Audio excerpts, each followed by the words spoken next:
Hi everyone, this is Heather Shepard, your host and guide along your journey with the Keto Cancer Solution podcast. Today you're listening to episode 15, Gifts of the Locker Room, a counseling session around one individual's journey with sarcoma. This episode is a live counseling session. The events and stories you hear during this podcast are real, authentic stories and honest sharing from an individual who experienced sarcoma. While the individual doing the counseling session gave full permission to share this episode with the KCS listeners and community, for privacy reasons, the individual who engaged in this session will remain anonymous. His story, however, is real and one that many people with sarcoma and other forms of cancer may be able to relate to in very real ways. Before we get into the episode today, I have to give a disclaimer that the Keto Cancer Solution podcast is not intended as medical advice in the Western medical sense or terms. All information shared on the Keto Cancer Solution podcast is based on my background and extensive education in nutrition, classical Chinese medicine, shamanism, and ancient healing arts. This podcast is to be used for informational purposes only and is not intended to diagnose, treat, or cure any disease. So, welcome to the episode today. This is a blueprint counseling session with an individual who experienced sarcoma at a young age. This was our initial session together, so to begin the session, I asked him to share his story and journey thus far with his healing process to get to know more about him and what he's experienced thus far. It may be a story that some of you can relate to, and that may inspire your own healing process in new and self-empowering ways. When it comes to healing and sharing about your healing journey in particular, it's so important to have a very safe space to share, free of judgments, free of power over energies, free of hierarchical energies, free of attacking people or attacking energies, free of shame, and so forth when it comes to sharing your healing journey and experiences. When you have the safe space to share about your journey, you may likely learn new things about yourself, about your healing process, about the why behind some of your experiences, and you will likely come into new feelings and emotional awarenesses that are invaluable to the healing process. Also, a safe space to share your healing process can be in and of itself extraordinarily healing. During my sessions, it's paramount for me to create this safe space container for individuals to share their story and reveal feelings, emotions, experiences, and aspects of their journey that they feel inspired and called to share. You will not find any diagnosing during this session or during any of my counseling sessions. The feedback, guidance, and insights I share are done with the intent to help bring healing, nourishment, inspiration, and balance to one's own natural ways of living. And now, here's this individual's healing story and journey with sarcoma. So, I was diagnosed in June of 2015 with soft tissue sarcoma. That specific diagnosis was unclassified pleomorphic sarcoma, and it showed up as a lump in my leg. So at that point, received conventional treatment, and it was considered localized. Sarcoma, when it spreads, I think over 90% of the time, it seems like almost every time it spreads to the lungs. But at that point, it was only in my leg. And so I had radiation and surgery in Boston, and then I had scans every 3 months to see if it had spread. And 6 months after the surgery, there was a scan that showed that it had spread to 2 spots in my lung. And then at that point, I went from being in a position where my doctors, oncologists, were telling me I was going to be fine and that I had a very favorable prognosis, to the goal that they told me of treatment was, at that point, quality of life. And I was totally like, hold on, I'm in my 30s, and my goal is still to be cured of cancer. For those of you unfamiliar with sarcoma, sarcomas tend to be a more rare form of cancer that often situate themselves in the soft tissues of the arms or legs but can show up in any part of the body. The soft tissues of the body are big conductors of electrical currents. Our bodies run on electrical current, and when the natural current is diminished, cancer can be a result. The body's electrical current can be disturbed by radiations, cell phone use, cell phone towers, poor diet, such as a diet rich in sugars, carbohydrates, fruit, and alcohol, as well as a sedentary lifestyle. Conventional cancer treatments tend to further diminish the natural electrical current throughout one's body. This is why I always teach the individuals I work with how to detox these substances from their body and how to restore the natural electrical current within themselves so to prevent reoccurrence and to help the individual live and experience well-being to their fullest capacity. Here's more of this individual's healing journey. So it was at that point that I decided to look into other avenues besides conventional medicine because there is so little that they could offer. So since then, I guess I've seen 3 naturopathic oncologists, and 3 or so nutritionists. But I did 6 months of chemotherapy around the same time I started the ketogenic diet in March of 2016, and also fasted before and after the chemo. And then it showed that the 2 spots in my lung had shrunk about 60%, so I didn't really know if that was due to the chemo, the diet, or a combination. I kind of figured it was a combination. But I had surgery, and then one of the 2 spots, actually, when I had the surgery, was dead. They couldn't really even say that it had been cancer. And then the other spot had evidence of cancer in it. So that was November 2016. And then for about 9 months, I had clean scans. And then in August of 2017, so about almost a year ago, there was another spot that showed up in my lung. And so at that point, in terms of the healing journey piece, kind of freaked out a bit because, I was really hopeful that the diet plus the chemo, that I was cancer-free. And so for it to come back was pretty devastating. And at that point, I guess, on the advice of my naturopath, and I think my own desire to see what I could do, I became more regimented with my diet. I tend to be a pretty kind of relaxed, laid-back, not a type A person, but tracking all of my food intake, tracking blood sugar and blood ketones once or twice a day, even making spreadsheets with that information. And I was kind of curious. I also did hyperbaric oxygen once a week and used a sauna. I now have a portable far infrared sauna. And so I had a scan in August of last year, and then again in November. In between that time, I was really strict with the diet, doing hyperbaric oxygen, using the sauna. And I wanted to see if the nodule could shrink or stabilize. It did not. It grew a little bit, at which point I had surgery. That was what my doctor actually recommended initially, right away when it showed up, but he was okay waiting. So I had surgery, but was kind of also felt depressed about the fact that all the things that I had been doing didn't seem to impact the growth of the tumor in my lung. I just had a scan that was clear, so that's awesome. And since the surgery in November of last year, I've really focused on mental health, mental well-being, and enjoying my life, because I think I was so focused for a while on everything that I did. I was trying with all my energy to keep myself healthy, but I was really ended up becoming pretty depressed, and my life was not really about much else besides cancer.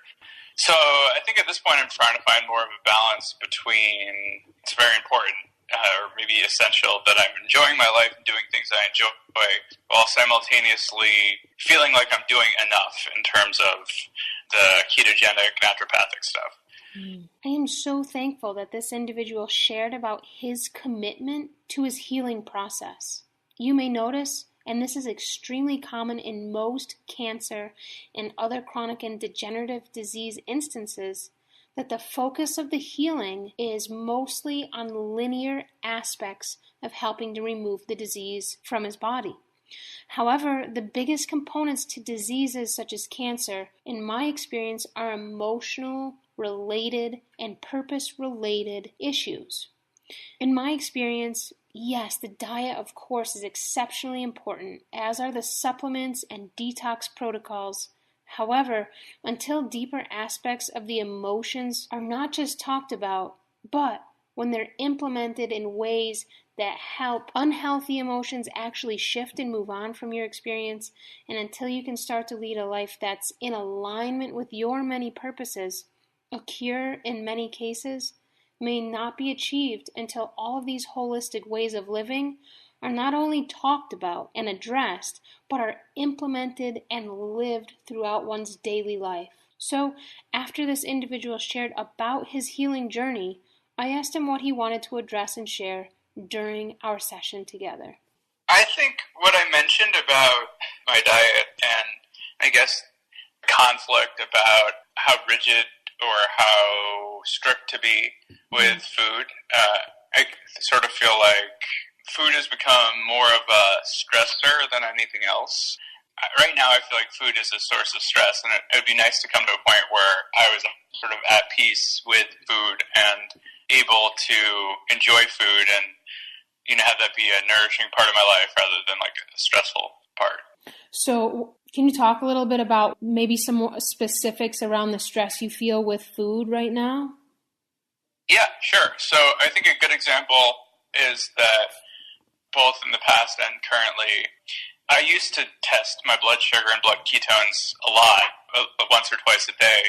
And if they weren't where I wanted them to be, or, you know, if my blood sugar seemed high or ketones were low, ideally that would just be information that I would use to fine-tune what I'm doing. But it sometimes could spin me, especially when I was feeling more depressed. It would push me into kind of anxious, fearful thoughts about, you know, the disease and it basically just might ruin my day. But at this point, I think I have moved a little bit away from testing and moved more towards, I know how to follow a ketogenic diet, but I still feel this pull, like keeping a little bit more track of what I'm doing with my diet, because I recognize with a ketogenic diet, it's easy to eat too many carbs or too much protein. But I think I'm hesitant to do that because I feel like it could turn into more maybe obsessive thing pretty quickly. Okay, so can you relate this to any other time or experience in your life where you felt what it seems like a heaviness around doing something right or doing something wrong or having to do something a certain way? Yeah, I think I can ruminate on mistakes, and one that sticks out to me, it's more related to disease, was I went to a dermatologist when I was originally diagnosed, and I regret that. I wish I had gone to a specialist in my disease. I didn't know I had cancer at that point, but I guess I kind of blame myself a little bit for that in terms of not being seen by a specialist. So what did that bring up for you by going to the dermatologist, and what was that experience like? How did that shift you emotionally, your feelings, your experience with this whole journey? Well, I think it was a traumatic experience. The doctor that I saw, he was very reassuring that everything was fine with me, and I was awake during the biopsy that he did, and I think that it basically just made me feel, I think I moved away from it a little bit, but some degree of what if that hadn't happened, would the cancer have spread? So it sort of made me feel somewhat responsible for the disease, which brings up a lot of anger and anxiety, frustration about why couldn't things be different, that sort of thing. So do you feel like this whole journey and this process with cancer is your fault to an extent? I think so. I mean, I don't think that's a rational thought, but that's how I feel about it. Okay, let's talk about that a little bit. So where did that come from, that thought? Where do you feel like that thought has stemmed from, like it's your fault? If you think about a time in your life where you have maybe been punished for something or gotten in trouble for something or blamed for something, I'm sure that's a common one for everyone here in, just in the Western world, but does that theme tend to stick out in your life in any way? Yeah, I think so. I think my family tends to be pretty, like, there's a right way to do things, and it's pretty common, at least for me, to feel like, as someone who doesn't necessarily fit into, for example, in school, I had trouble focusing, and often felt like I was doing things wrong, and that my speed, the speed at which I did things was wrong. And so, yeah, in my family, that's something that comes up a lot. Okay. And would you say that school and the way that you experienced it was a way that felt natural to you? No. Okay. So it sounds like, and if this isn't accurate, feel free to chime in, but it sounds like you kind of conformed to that system because that was how you had to survive in your family growing up. Yeah, I would say so. Okay. So now you're going through life, and from a really young age, you're doing things that maybe isn't so much in alignment with your truth or the way that really works for you, but there's a belief there that you have to do it that way. And if you went outside of that, or just simply being you in that kind of system, it seems like it just didn't work for you. Yeah, and sometimes as a kid, I would often disengage. I hated swimming because you can't touch the bottom, and that was terrifying. Uh-huh. So I would sort of go to the bathroom and stay there sometimes, as a way to kind of not have to deal with all that. And yeah, so it was kind of a defense mechanism. It sounds like you were trying to protect yourself from something that didn't feel super safe to you. Is that accurate? Yeah, I'd say I would identify myself as a highly sensitive person to loud noises, and emotions tend to be pretty intense for me. So yeah, oftentimes I can get overwhelmed, maybe when other people might not. And how do you feel like living in the Western world how does that feel to you? I think it's been a challenge. I don't think I've really felt particularly, like, grad school was particularly busy, go, and I think I felt most at peace when I'm out more in nature and not feeling boxed in. Sure. That makes a lot of sense. Yeah. So, what it sounds like is when you were young, you dropped a bunch of pieces or parts of yourself off in order to survive, in order to make it in the world, to make it in your family, to not be a complete outcast to other people, and that you dropped off parts of yourself that were really big pieces of the truth of who and what you really are, the truth of you, your vastness, your gifts. And in order to survive, it sounds like some of those had to be let go of in order to survive in the family and the culture that you were raised in. Mm-hmm. Okay. So it sounds like you're really aware that you don't really fit into the cultural box of doing the go type of thing. Yeah, and it's interesting because I decided to take a little bit of time off from working with all this going on. And I decided to do that in part because I was thinking having time to focus on health and healing would be a positive thing for me. It also highlighted for me the degree that I need. Luckily, the profession I did find brings me a lot of joy. And, not having that structure has actually been pretty hard.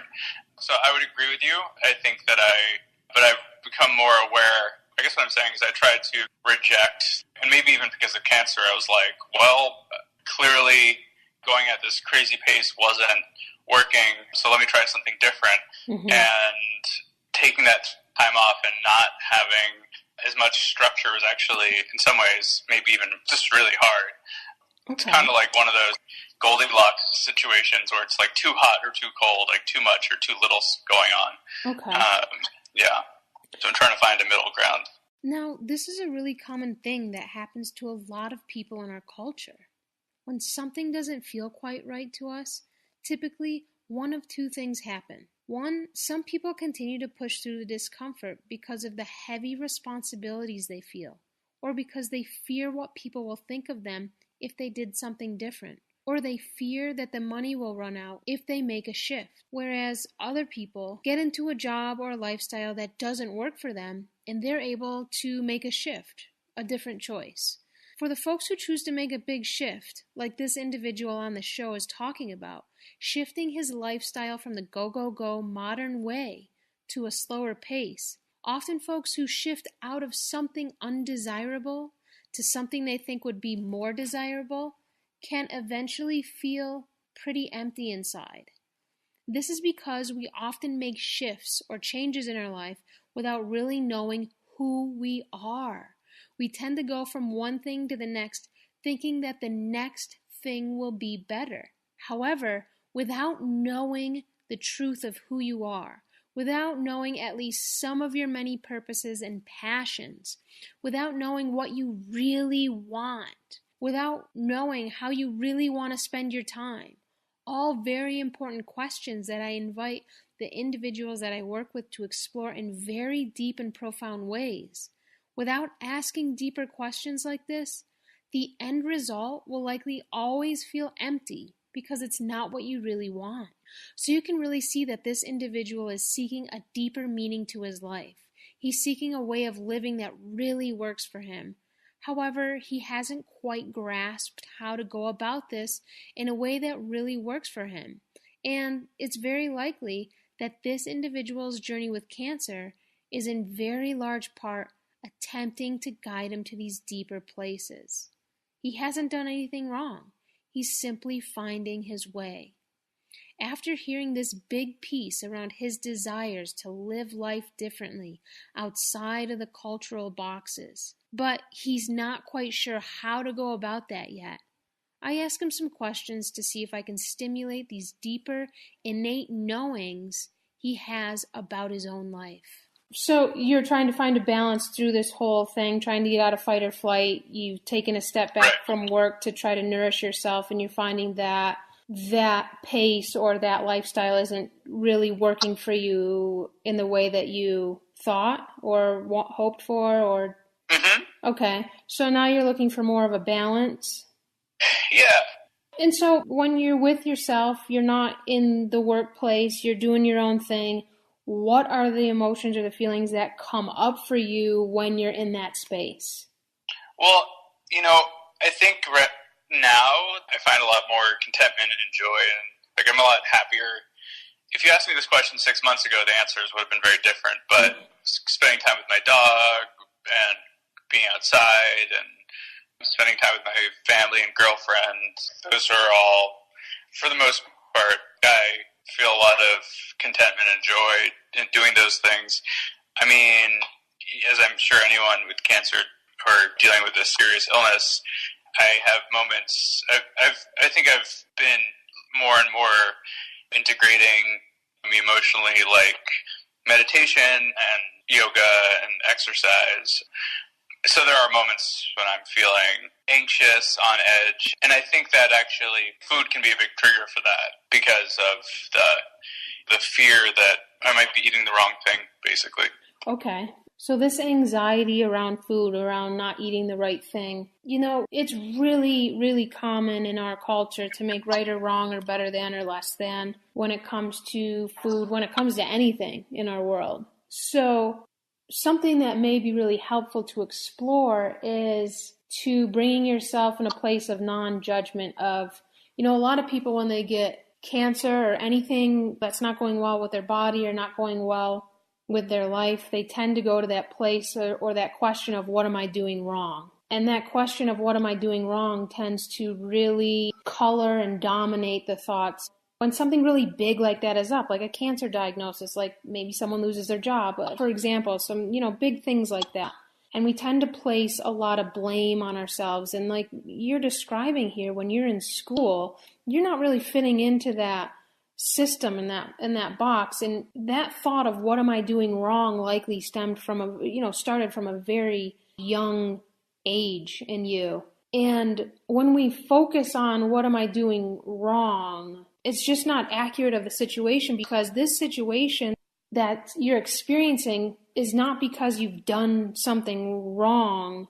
It's leading you to this new place in yourself. And just by hearing you share a little bit of your journey in your life so far, it seems as though you have dropped some parts of yourself off that you had to when you were younger to fit in and to survive. And now those pieces of you are wanting to come back and wanting to live in a different way. You're wanting to live life in a way that, and maybe this is unconsciously so far, but you're wanting to live life in a way that's more authentic to you. And by making something right or wrong, like when somebody gets cancer, they think they're doing something wrong or something bad. And these are the thought forms that tend to go with the disease. And when we focus on those, we're really missing the bigger picture of where this whole experience is guiding us. And I'm not suggesting to go and eat a whole bunch of sugar or really bad food. That's this balance you're also talking about finding a balance. And there are so many aspects to approaching the disease. It sounds like you've had a journey with the diet and you've learned a lot about the diet, and you really understand and know how to eat a good diet that works for you, that feels good for you when approaching the disease. Is that accurate? I think it's accurate that I've developed a repertoire of meals and food that I eat. I don't know if I entirely trust myself in terms of that I'm making the right choices, that kind of thing, with food. Yeah. Okay. So, it's really interesting with the right or wrong thing. If we trace that back when it comes to cancer, and while I'm talking about this, you can think about if this rings true to you, or if you can trace where that thought goes back to. So if you're doing something wrong when it comes to approaching your body, approaching healing, if you're doing something wrong, then what? Like most people say, if I'm doing something wrong with my diet when it comes to cancer, then I will not be here anymore. I'll die. Yeah. And what happens is our culture has done a really good job of placing a good or bad on death. And that's what kind of stirs the pot a little bit when it comes to cancer, is that our gripping with death and trying to avoid it and trying to resist it. Whenever we resist something, we actually bring it closer to us. Think about the anxiety that you feel with diet, and the more you try to not feel anxious, does that feeling build with you the more you try not to feel anxious? Do you notice that at all? Yeah, the anxiety builds. That's why meditation, can be helpful, because I do think you're right that it does. Yeah, it makes it worse. Yeah. So this would be called a stash pot. If you think of a pot of water boiling on the stove and you don't turn it off and it just keeps going over and over and over, that's exactly what the emotions are doing when we are feeling anxiety or we're feeling the fear come in. Maybe you feel the fear come in around cancer and you just want it to go away, but that feeling builds and builds and builds and builds. And it will eventually become this stash pot that boils over like that pot of water on the stove if we don't allow ourselves to be with the anxiety or to be with the fear.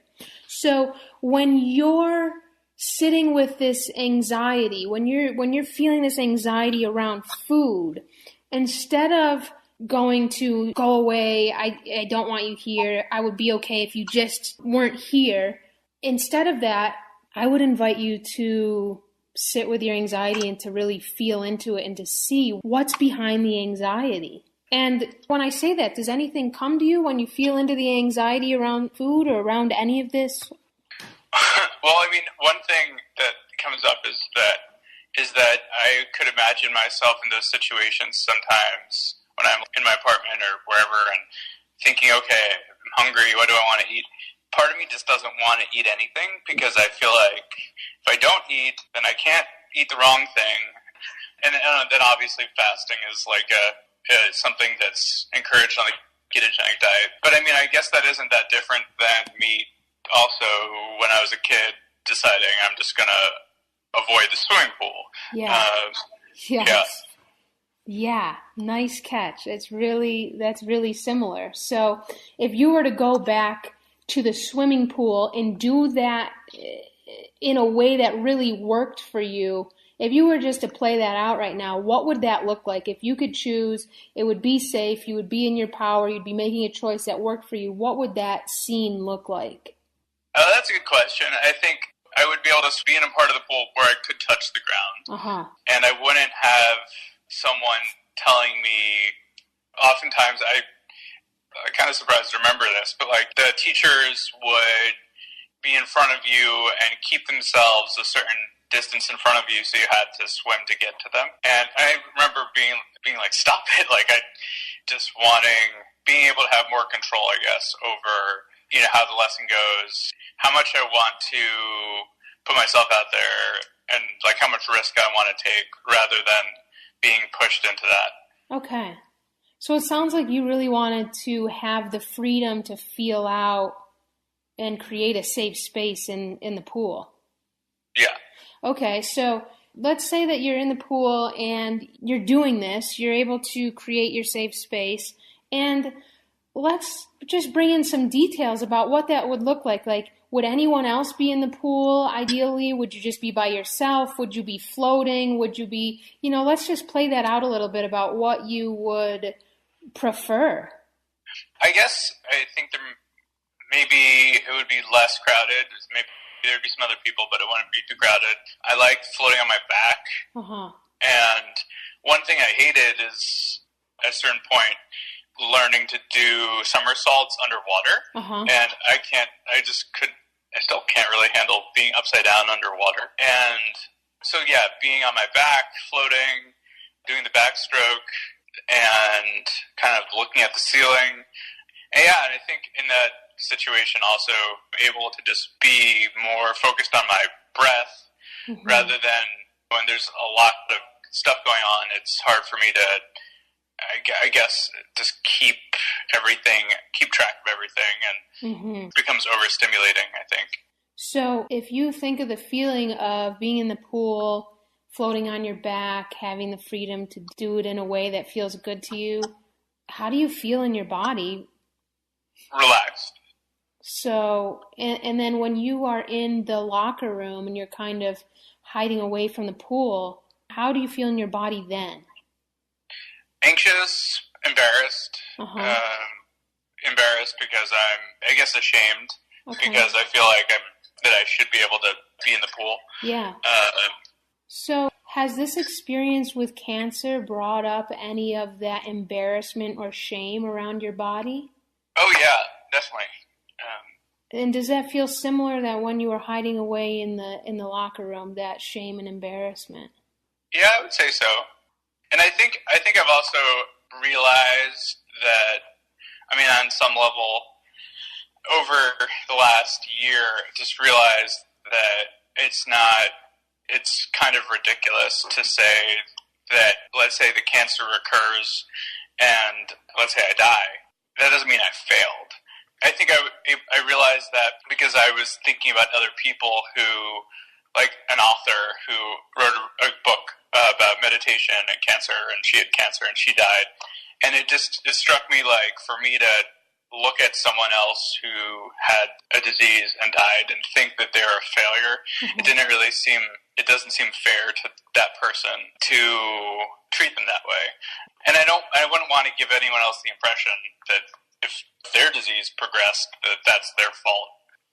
Well, that's a really unique and different approach than a lot of people have in this modern culture. And, that thought, just that thought and that belief that you hold around it is a real gift. It's this energy you're sending out to the world, and you're leaving a whole new legacy behind what it means to be alive, to heal, to be in the body, to be on this planet. And that's a really different perspective than most people are walking around with. And that's really healing. Mm-hmm. That's a really huge gift you're offering yourself and to everyone else and to the planet. So that's really huge. That's really Thanks. Awesome. Yeah. I mean, I appreciate that. I think it's something it's sort of a new thing. It's not something that you know what I mean? It's something I'm still, I guess, exploring. But, yeah, sure. And I think, unfortunately, it is something that if you have the idea, especially, with like the ketogenic diet, or where the idea that if you just control everything enough, then you're going to be able to fix it, then I think the conclusion would be, if you don't fix it, then it's your fault. Yeah. And that this almost seems kind of like torture, just for someone who's already dealing with a disease. Yeah. Yeah. So the way that a lot of people are approaching cancer today are exactly based on what you're saying here. The shoulds, I should do that. If I don't do that, I'll die. If I don't count my macros, then cancer will return or it'll grow. And there's an extent to the diet that's extremely healing and supportive. But when that control piece comes in, like you're talking about, it continues to feed the emotional side of the disease. So you're not doing anything wrong because you're being rigid about your diet or not being rigid about your diet. So that's a really important thing to keep in mind. And a lot of people get caught up in the rigidity of the disease versus exploring all these different parts of themselves that want to come in. So if we go back to you in the pool and how you're in the locker room and you're not wanting to come out because it doesn't feel safe, and those feelings that you're feeling right now around your body about feeling the embarrassment and the shame around the disease, now if we bring it to this time and space, how are you hiding from yourself right now? It's a good question. I think in some ways by not engaging with food, that would be a way that I'm hiding from myself. I think something else I think rigidity can be a lot of things. For me, it was also recommendations about getting to bed, at a certain time. And I think that it started to feel, whether it was food, exercise, sleep, that it was, like with sleep, for example, I was visiting some really good friends, and we always used to stay up late, and we had limited time together. And I ended up deciding, you know what, I'm just going to stay up late, and I'll see how this affects my lab tests and different things. But that was similar to the diet, where it's like, okay, I'm letting go of some of that control and realizing that, first of all, I realized that it didn't have the terrible effect that I thought it was going to. So that was huge. I'm not sure if this is answering your question, but I think a piece of this is also that there's always, for me, this idea that I could do things perfectly. Like I could eat exactly what I'm supposed to and get to bed at the right time and exercise the right amount. And it never really happens, but I'm always like trying to do that, Mm-hmm. And it sucks because I'm sort of constantly failing. Mm-hmm. Mm-hmm. I think I've relaxed a little bit from the rigidness, but I think it's still there, and it's kind of always teasing me, like, if you just were a little bit more controlled, then you'd be okay. So can you hear the blind belief in that statement? If I was a little bit more controlled or rigid, then I'd be okay. I guess it's sort of that I'm not enough is the belief there. Okay, so if you feel like you are not enough, does the control piece make you feel that sense of enoughness? Yeah, I think it's saying this other person knows more than me, so I'm going to just follow what they're saying. Sure. Or I think it's giving my power away. Absolutely. So, and it's so common. It's so common, especially when it comes to cancer. You know, other people know better than you, and the doctors know better than you, or anyone, you know, who is in quote unquote a power of authority. So we give our power away. And just like when you were in the locker room, this is just such a great reflection that I see of what's going on right now. When you were in the locker room and how you gave up your inner authority in doing things that in a way that really worked for you because it didn't feel safe. So if you were to live your life right now, we're not talking about any restrictions with money, with work, with healing, with anything. Just if you were to paint a picture, just like you told me how you would go into the pool and how that would feel to you in an easeful way. If you were to live your life right now in a way how you really wanted to, what would that picture look like? Well, it would probably involve being outside a lot, traveling, camping. I enjoy the feeling of exploration, and that was something I was able to explore a little bit last spring. I went on a retreat in California, and just made me realize when I am able to do that, I just feel so much more like alive and excited about everything. And so that's kind of the direction I would want to go in. Okay. And if you were to reflect on your life right now, are there any moments during the day where you feel that aliveness within yourself?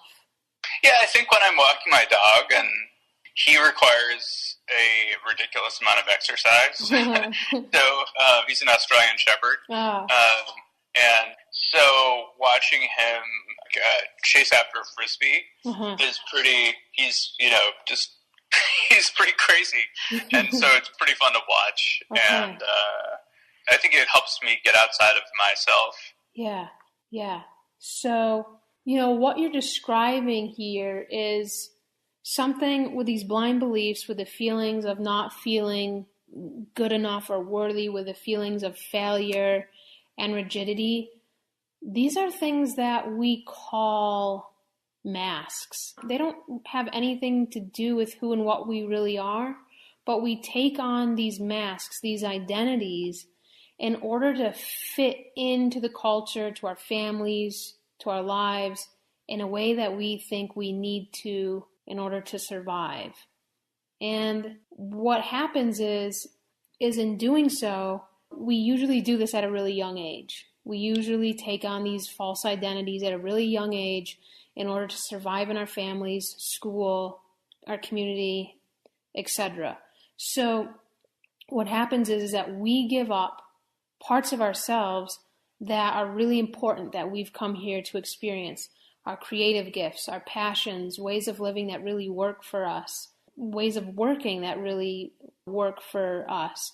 And we give these parts of ourselves up. So then we come into our adult selves, and we don't need these masks in order to survive anymore because we're not in those same situations. However, the masks don't know that. They stick with us. We've given them a job description to help us survive.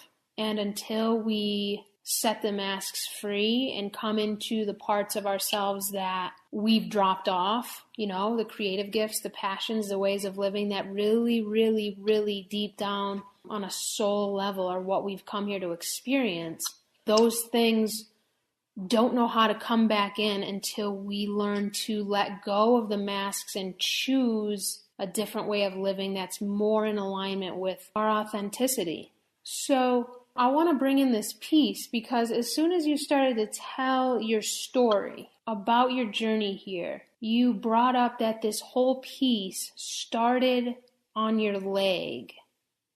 Yeah. And would you mind sharing which leg that it was? It was my right leg, my upper thigh. So it was kind of like right underneath where my right pant pocket would be. Okay.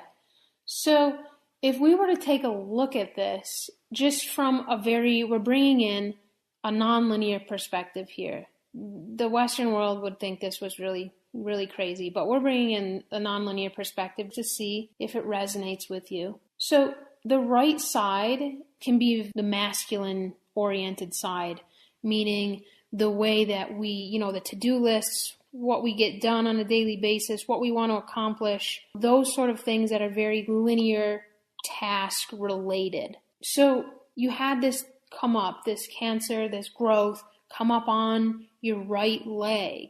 And the leg can do with how you're walking through the world, how you're going about your daily life. And if I'm looking at this from the outside and just taking a glimpse in at your experience, I would really get curious about how your masculine, linear ways of living and walking through the world, is that really working for you in a way that you want to be living? Could you repeat the question? Sure. Is the way that you're walking through the world, your day-to-day life, is the way that you're living and walking through the world really working for you? Yeah, I would definitely say, well, it wasn't. It's funny because, Western medicine they really have no idea what caused my cancer.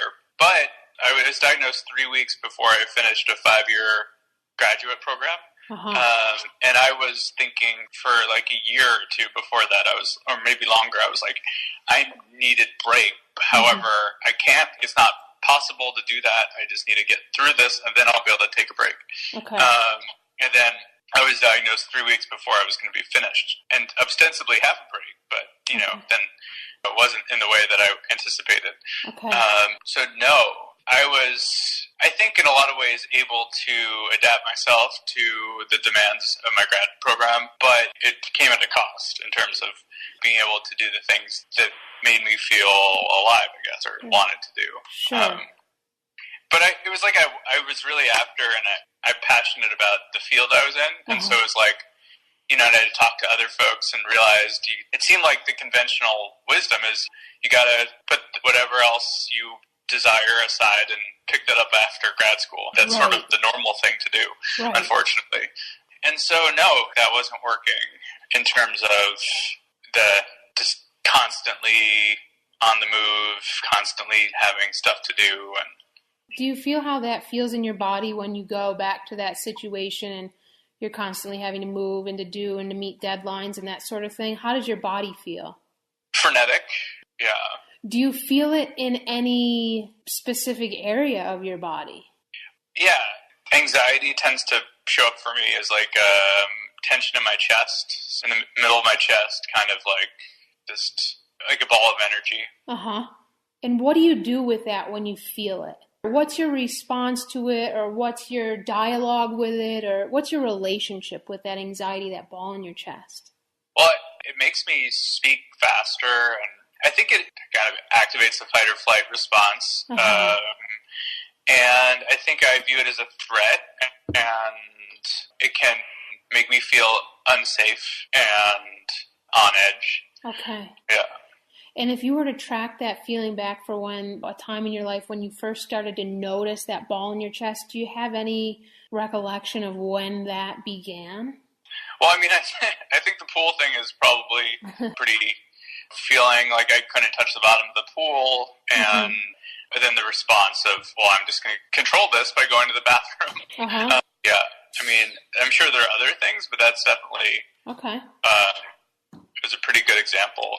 So if you were to have a conversation with that ball of energy there, if we took the masks out, if we took out the blame and the lack of self-worth, and you got into the real authenticity of that anxiety, that ball of energy there, what do you sense it would be saying? Well, I think it would be saying slow down.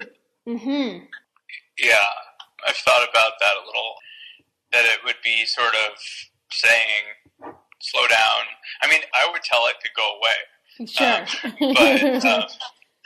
But I think it's a good cue to me that I am kind of overly speedy, and I'm not in my element, or I'm just overly taxed, overwhelmed. Yeah. So, with everything you're saying that you've shared here today, it sounds like your natural pace isn't the go, go, go really fast type of way. No. And how does it feel to really own that your pace, or to know that your pace is pretty slow compared to what's going on out there? In some ways, it's good to remind myself of that. It's kind of sad because other people, it means, like with some of my friends, for example, like I've gone on camping or backpacking trips, and they would want to go much further. I can keep up with them, but it's taxing for me, and I don't really enjoy it. So it's sad in the sense that it means that to be true to myself, it means that I enjoy being by myself more than I would otherwise. But I also think when I am able to do that, it's such a relief. I went on a backpacking trip a couple years ago by myself, and it was just amazing just being able to slow down and to not feel constantly like there's something I need to do or I have to go, and just being able to be was definitely a big relief. What if you came into this world in part, maybe in large part, to just be? Is that enough? Yeah, definitely. And with this whole pace, with going at a slower pace than what's going on out there, does that feel like a less than in any regard to you? Yeah, I think it does. Okay. So, what I'm hearing you say is that if you go at a slower pace, then you're less than, or you won't be able to keep up with the rest of the world, or maybe people that you enjoy being around. But what if you went at your pace and others, we just don't know what the natural pace of others really is. They're going 120 miles an hour, but maybe their pace is 2 miles an hour. Right. So by you doing this, just like that energy you're putting out with the healing about not making death or around cancer a failure, if you can apply this to you going at a slower pace that really works for you and not seeing it as a failure, but maybe it's a real gift that you came in to explore with yourself and to share with the world. Yeah, I like that. That resonates with me. And I think that there's something that on a physical level, I know it just feels so right and so like life-giving that it's hard to argue with. So with the spots on your lung, was that in your right lung as well, or did that go to both? Or initially it was on the right lung, and then the second time it was in the left lung. And what do the lungs mean to you? Well, breath. Okay. Any emotions or anything else? I know I've heard them associated with grief, but for me... Yeah, what do you resonate with? Well, I find the breath very calming, and so I think calming and soothing. And if you do think about the grief piece, do you feel like you allow yourself to feel grief? No. Not really. Okay. Like I've realized, I think there's a lot of feelings about cancer that I haven't let for me, when it comes to sadness and grief, it's something that oftentimes will be an external event that will just be overwhelming, and then I'll have an emotional response. But for the most part, that doesn't happen. Things don't rise to the level of like making me grieve externally. And if you go back to the locker room, if you think about that experience, does that experience bring up any grief at all? If you were in there, did you just want to lay down on the floor and cry? Did you want to run away? Did you feel it at all at that time of your life? Yeah, I think there was grief about the not fitting in to what was expected of me and feeling different. Yeah, I think there's some grief about that. And do you feel when you knew this whole experience was going on, they told you were experiencing cancer and that this had come in, and what kind of emotions did that bring up for you? Panic. Yeah, I think a lot of panic and anxiety. There's sadness there too. I think the sadness and grief is more, I kind of know it's there, but it's not something I experience as much. So what is it in you that holds back the grief? Well, I think It's that I know it feels overwhelming and it's not that useful. Yeah.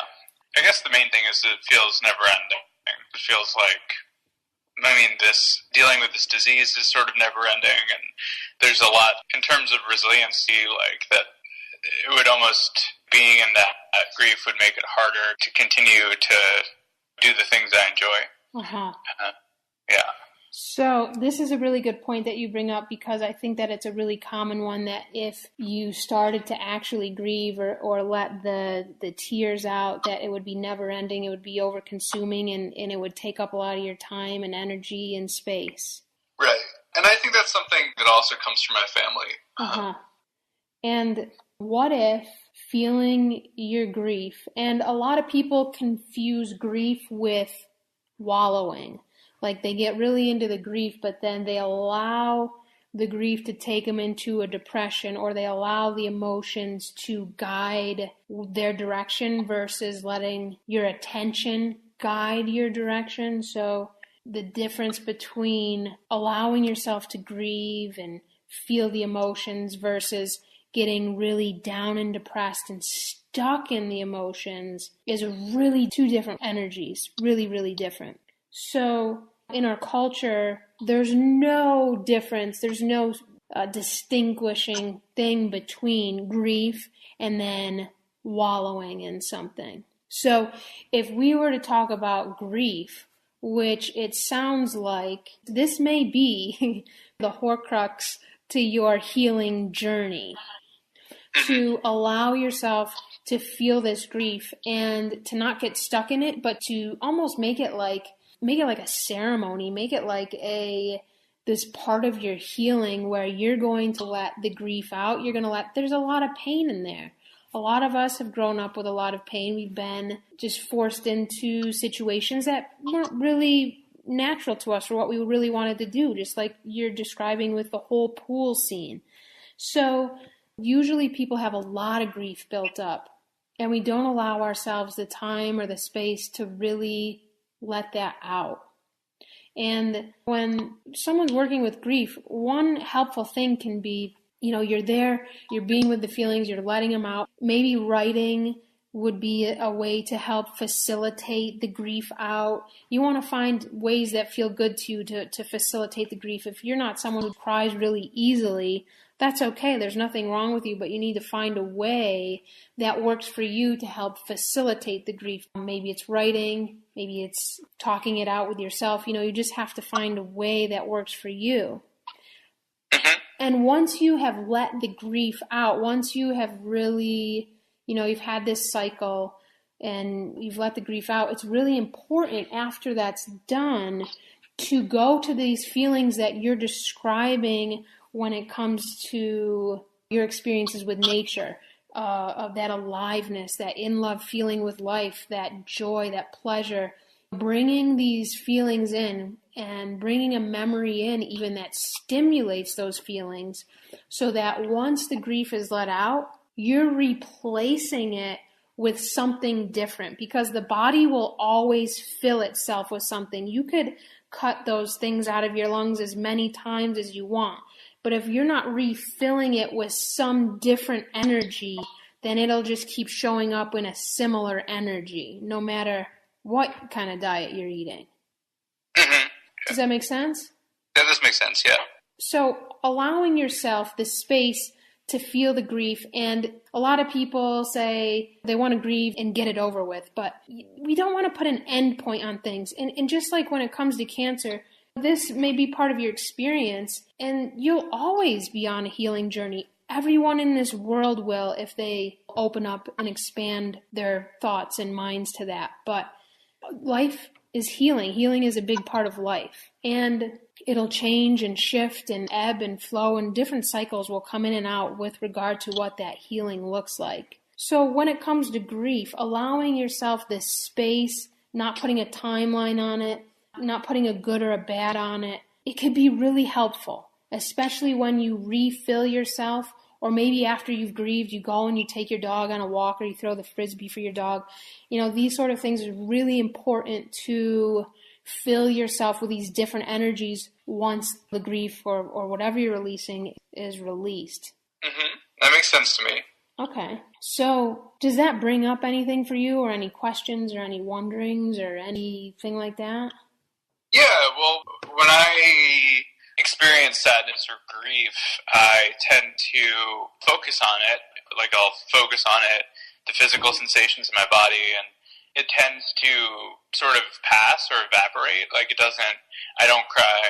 And so it can take like a really charged event for emotions to kind of overwhelm me. Uh-huh. But I would like to be able to let those emotions out without having something really overwhelming happen. I don't know if you have any ideas about how to do that. Or That's a really good question. I think that's a really good question. And I think you bring up a really good point. You don't have to have our culture tends to go with a no pain, no gain thing. So it doesn't have to take a catastrophic event to help you to process and facilitate your grief. It can really start very simply. And processing the grief doesn't necessarily mean that you have to start by having a huge, massive breakdown. It could be you just simply starting to have a conversation with your body about grief and where you feel it in your body. A lot of people associate it with the lungs. It could be anywhere in your body. It's usually in multiple places. Feel into your body and see where the grief is showing up. Maybe you'll get a little ache or a tweak or a twinge, or feel into your lungs and see if feels like there's any grief to you. And just start by feeling your body, feeling where you sense the grief is, and letting go of any judgment, letting go of any less thans or wanting it to go away, but instead creating a relationship where you're just dialoguing with the grief. And just start there. So it's not like you're forcing anything, but you're going to be drawing it out in a gentle way. Mm-hmm. And see where that leads you. Everyone's different. This could lead you, maybe after a week or two of doing it, you have a crying release.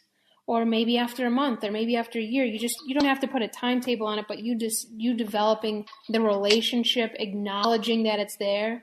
See, because it's likely that you wanting it to go away or not having a safe space to feel your emotions throughout your life has just suppressed it down. And it hasn't been seen or acknowledged in the way that it really wants to be. And by you having this conversation with it and starting to feel it again, allowing yourself to feel it again, can be a way to start to bring it up and awaken it. This can be a really healing thing to let this grief go. Does that make sense?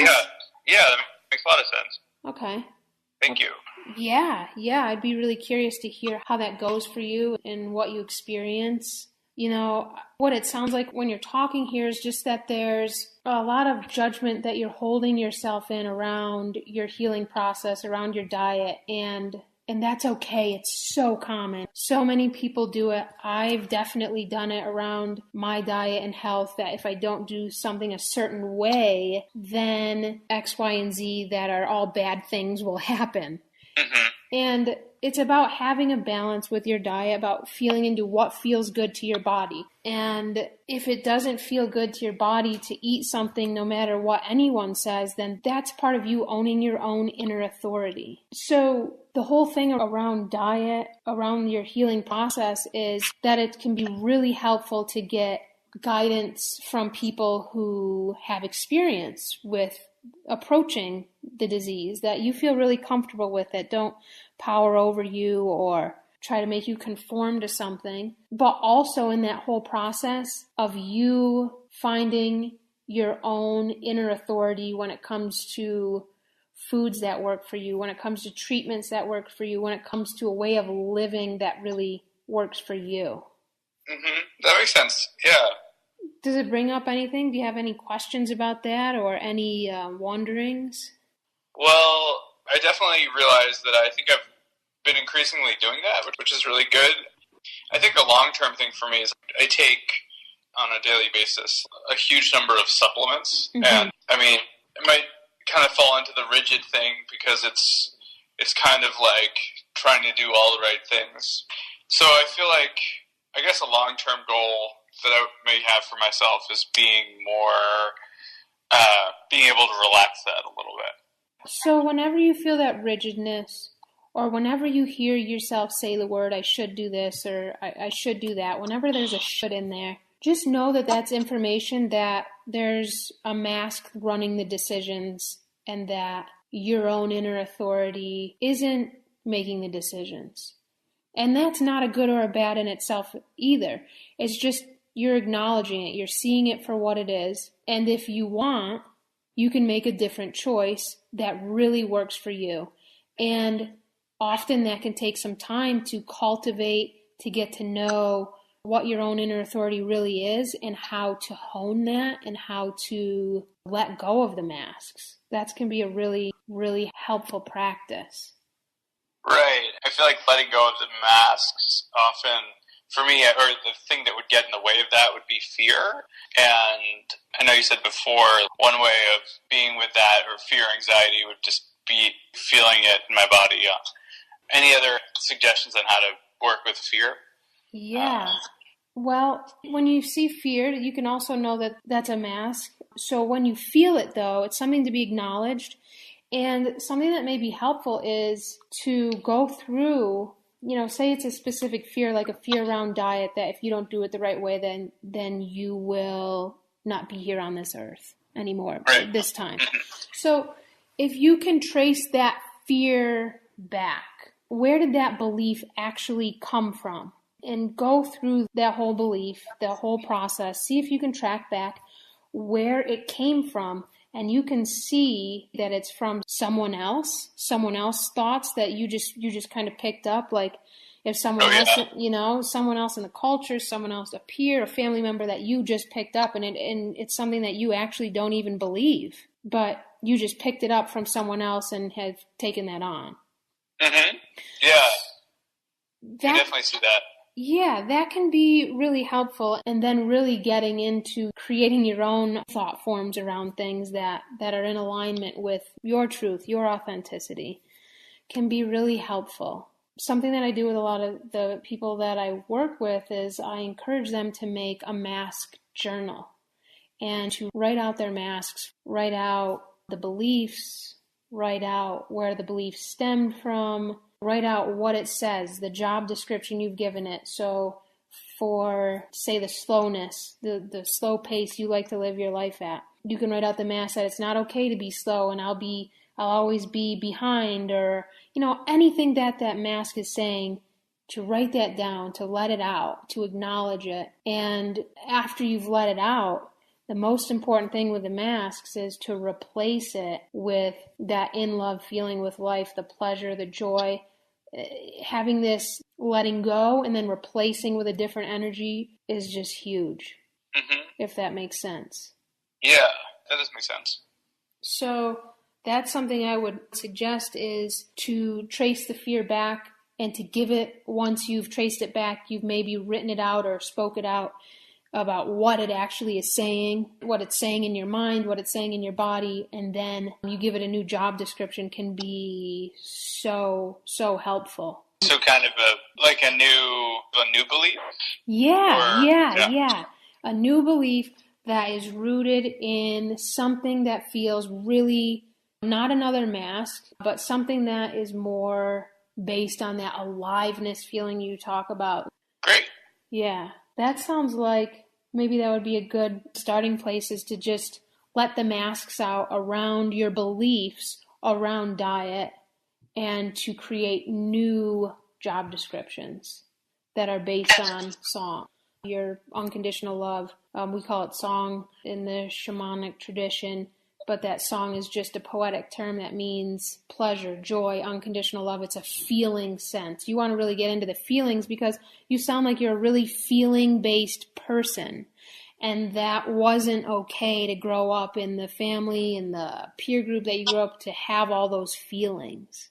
Right.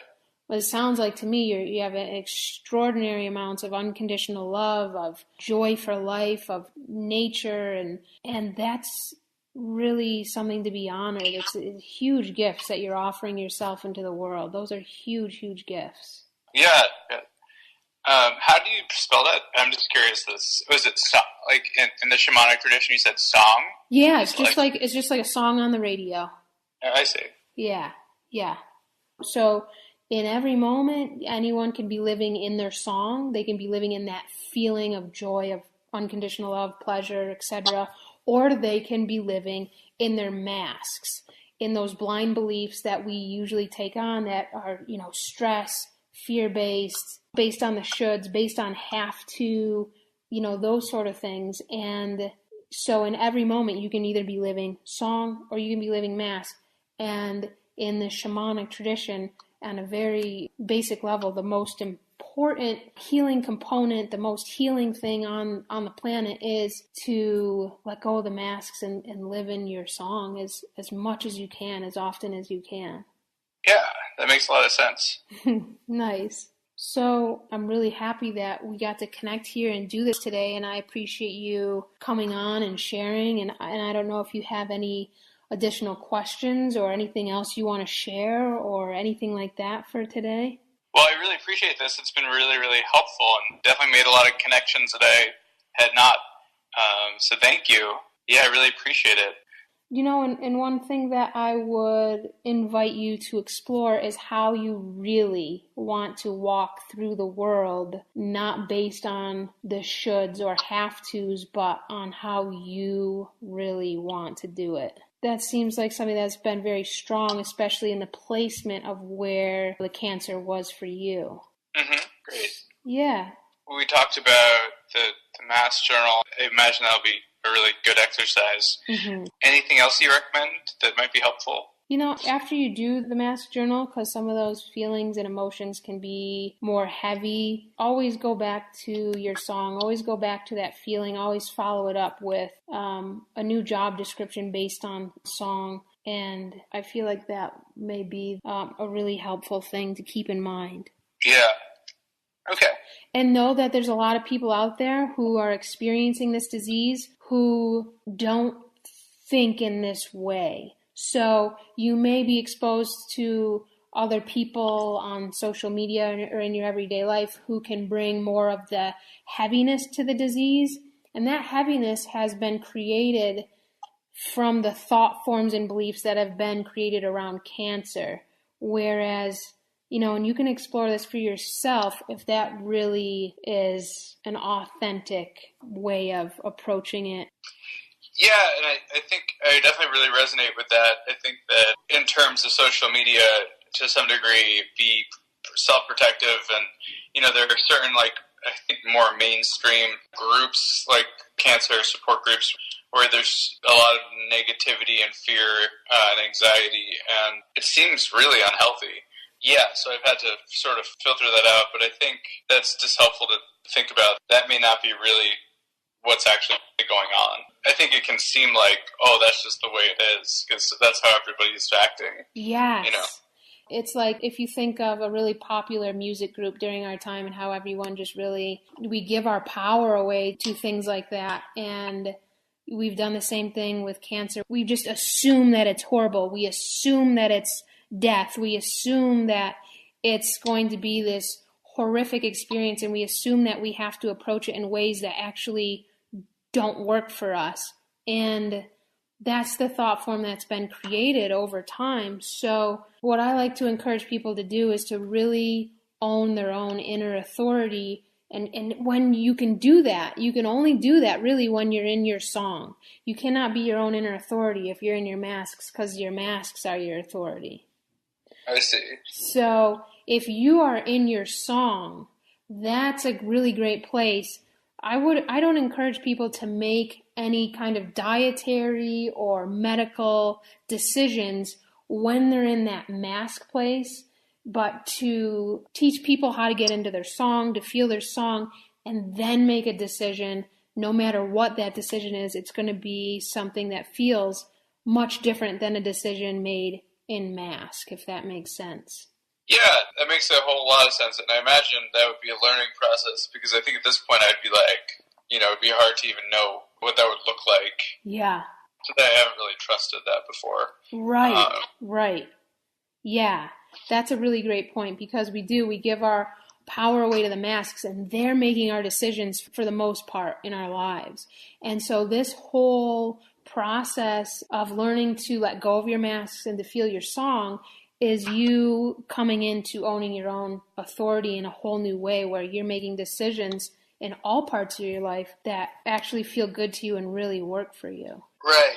So it's a process. It really takes some time to send the masks on their way and to learn about your song and to learn how to live in that place more and more. Yeah, I know a lot of this stuff does take time. It's been definitely a process. So, but I think it seems like a really fruitful one. Yeah, seems really important. Yeah, nice.